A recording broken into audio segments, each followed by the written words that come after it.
Hello everyone, welcome to a demonstration for some cool smart lock hacking. So for some backstory, basically during my internship at With Secure, I was tasked with doing some research on a product that I was interested in. At the time I was interested in IoT stuff because I saw some pretty cool hacks being done, so I thought smart locks would be a cool area to do some research into. So I went onto Amazon, I typed in smart lock, and I picked the first product that I saw there. And that was this little padlock right here. So it's from a brand called MEGAFEIS. I'm sure it's some Chinese janky off-brand type stuff, but it's a good quality lock and it works.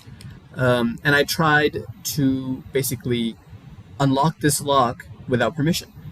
I found something in an unexpected place. So basically the API that is used by the app that manages locks from this brand is very insecure. It has an insecure authorization scheme. I can't really say much about it yet because I'm still in the disclosure process.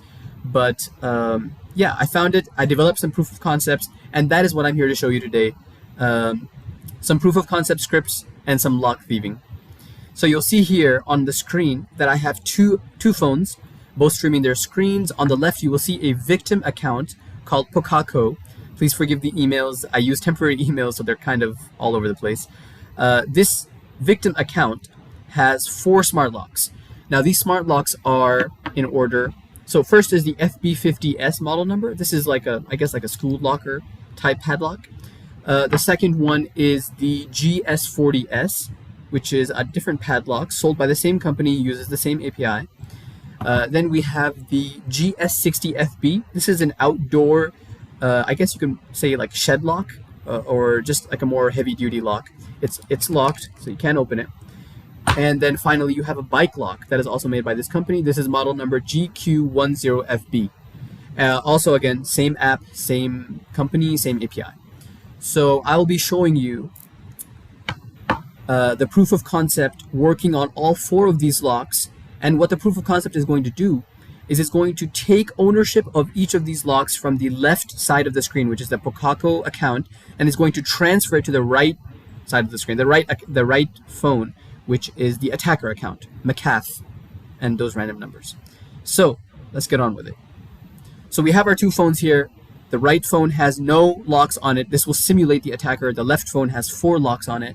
This will simulate a victim in this scenario. So the first lock we're going to demonstrate the proof of concept on is the first one that I bought, which is the FB50S.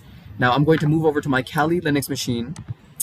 And of course, all of these proof of concepts are still unreleased. They're in a private GitHub repo. Once all the disclosure process is complete, and my CVE numbers have been assigned, advisories are published, then I will make this code public, of course. So our first job here is to figure out the MAC address, because the vulnerability, what it requires is just the lock's MAC address and an attacker account, which to transfer ownership to. So the way you discover this lock's MAC address is simply by waking it up by pressing this button. And anybody who has an account on the DBD app could do this. You just need to log in and press the plus button on the right phone, and you will see it go to a discovery mode. You press confirm, and you will see whatever Bluetooth low energy devices are being advertised in the air.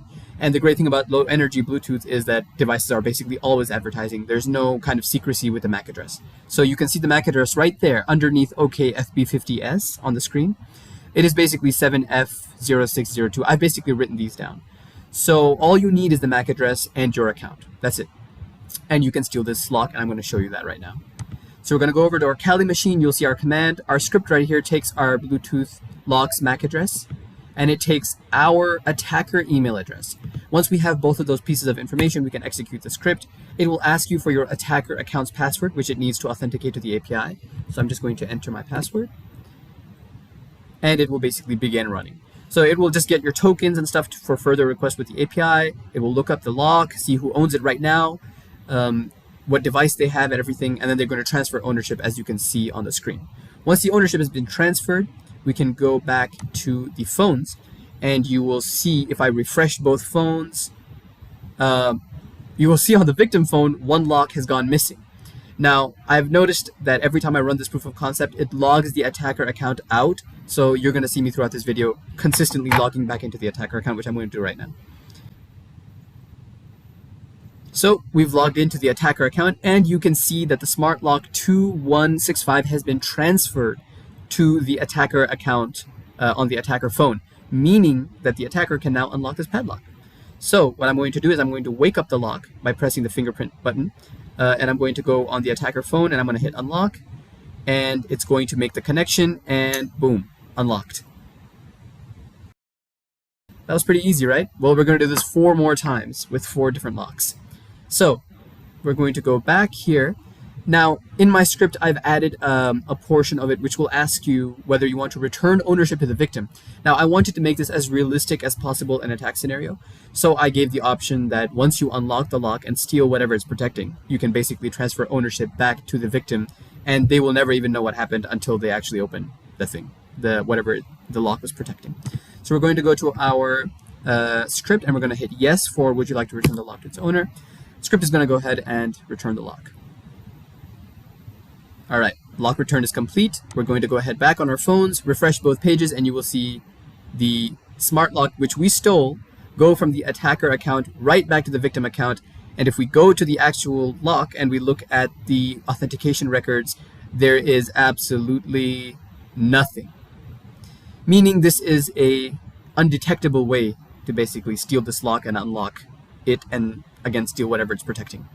So that was the first lock. On to the second one. We're going to now be testing this on model number GS40S, which is this padlock right here. We're going to do the same exact thing. I'm going to wake up the lock by pressing the fingerprint button, right? And then we're going to go ahead and discover Bluetooth devices on our attacker phone. Now, each of these locks has a different Bluetooth name. It's up to you to really figure out which ones are MEGAFEIS locks. But once you do figure it out, just record the MAC address as shown under the OKFUS0P0S. I think that's a Bluetooth name for it. So that is MAC address 05064E. Once you have the MAC address, that's really all you need. So really this attack is possible with physical proximity to the lock. We can go ahead to the script, and I think it was 05064E. Let me just double check, 05064E. Once we have our MAC address and we have our attacker account in the script, we're going to go ahead and press enter, and we're going to put our password in. We run the POC, same exact thing happens. Lock ownership is transferred.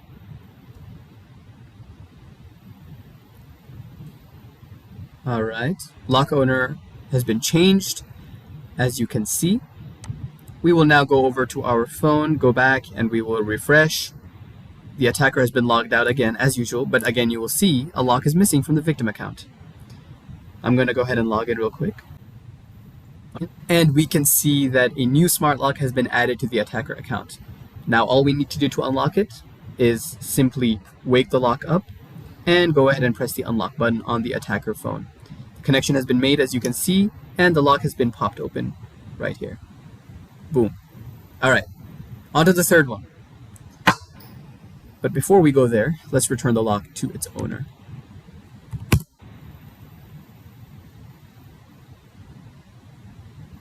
All right, the lock has been returned. We're going to go back and refresh both pages, and you will see in real time the lock is returned to its owner. Now, the third lock is this padlock right here, model number GS60FB. Let's go ahead and wake it up. And from our attacker, it will be able to discover it, thereby revealing its MAC address. We can see it is 050C84. Once we have the MAC address, we go back to our script.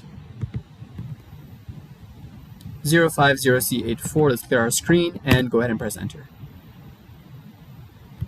Our password, which is 1234. I mean, these are test accounts.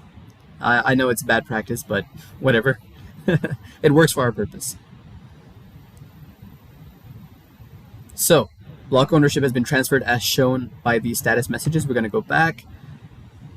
And of course, the attacker will be locked out, but you will again see one lock go missing from the victim phone.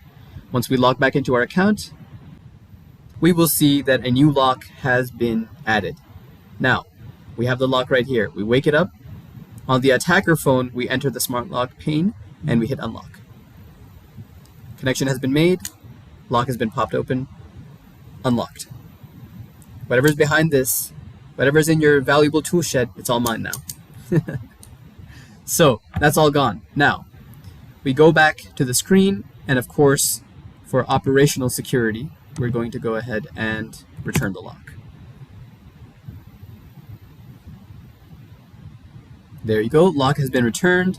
We refresh both screens. Lock is gone. All right, so for the final POC, we have the bike lock right here. It's pretty tough. Again, these locks are all made very well. Heavy metals, they're pretty nice, I have to say, but again, they're insecure, so it kind of defeats the whole purpose. So, same exact procedure. We wake it up using the fingerprint. We go to our attacker phone, we discover its MAC address, and we see that we have found it. It is the one that has 0102D1 as the last 3 octets.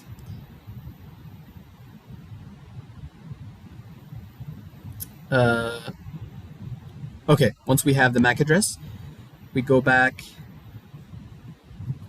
and we find the relevant command, 0102D. Yes, I've confirmed the MAC address is correct. And let's transfer the ownership. So, same password. We see it happening here. API codes, searching the current owner of the lock. You can see, I mean, the API reveals excessive information. Everything from their phone number, their email address, everything. Once the lock's ownership has been transferred, I'll have to sign in again, but you'll see one lock go missing as usual. All right, one lock is gone. Sign in one more time. All right, sorry about that. Looks like the password is being entered wrong. I don't know how I can enter 1, 2, 3, 4 wrong. Let's give it a shot. All right, fantastic. We got it in the end. All right, now, attacker has the lock in his account. Goes to the lock, presses unlock. We wake up the lock to make sure the connection can be made. Connection is made. Boom, lock is unlocked. There we go. Your bike is gone. All right. As usual, we're going to go ahead and give the lock back to the victim.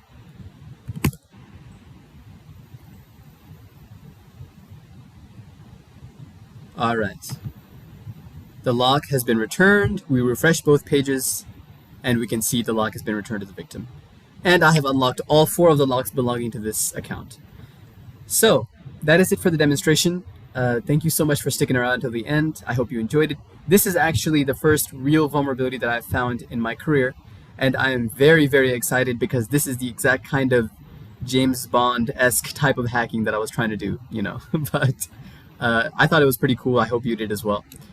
As far as when this will be available for the public to try, again, like I mentioned before, I'm still in the disclosure process. First time going through the whole CVE pipeline is quite stressful. But once everything is disclosed, all the issues have been remediated, I will be releasing the POC code publicly on GitHub. You can check my GitHub repo, or you can check my website, shehzadeh.io, and you'll be able to find all the information about this vulnerability, how I found it, how I discovered it, you know, all the blood, sweat, and tears that went into this. But yeah, that's all for today. Thank you so much for watching. Have a great day. And see you next time. Subscribe to my channel. And subscribe to my channel. Yes, Bet, thank you. Subscribe to my channel, like and subscribe, and click the bell icon for notifications, and leave a comment, leave a nice comment below. All right, thank you.